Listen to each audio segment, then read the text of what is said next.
You know, you can preside over a bank that is one of the most corrupt and degraded and fraud inclined institutions in the country and yet still be lionized in the American media. I am speaking of Jamie Dimon, the CEO of JP Morgan Chase, who somehow incredibly, even after his bank paid $20 billion in fraud settlements in 1 year alone, is still able to receive what might politely be deemed a tongue bath from certain outlets in the American media. I am thinking this time around, he's gotten them from the New York Times Magazine and Wall Street Journal, a number of other places.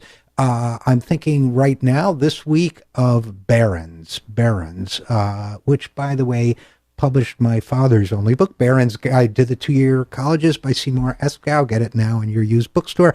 Barron's published a story, cover story on Jamie Dimon with the headline, "Back on Top," and quotes Dimon as saying, quote, "We were tried, tested, and true during the worst of times." Now, Carl Levin and his Senate subcommittee, Permanent Subcommittee on Investigations, released a 306-page report on how JP Morgan Chase gambled with bank deposits in the London Whale scandal and lost $2.6 billion. But of course, they were protected. Now, I wrote a piece saying that Jamie Dimon's JP Morgan Chase is the scandal of our time. $2 billion in losses from risky unsecured derivatives type trading is only scratching the surface. Jamie Dimon also went on an investor call, which, by the way, is governed by SEC laws and regulations involving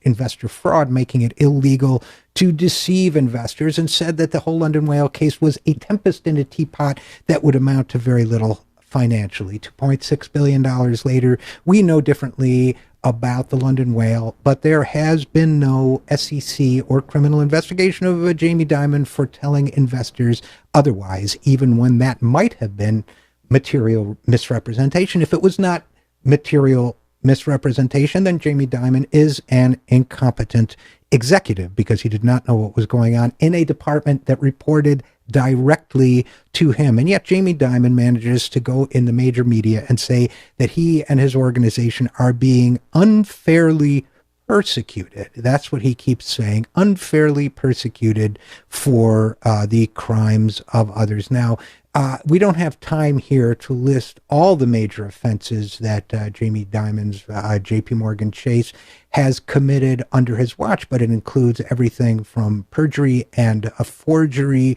in the process of illegal foreclosures, investor fraud. There was a bribery scandal in Alabama where government officials were bribed down there. Now, this took place over a period of since 2004. I believe that's when Mr. Dimon took the leadership of the bank, and yet somehow he has seemed to fail as a CEO during all this period to end the criminality and fraud in his own organization. Jamie Dimon, complicit or incompetent?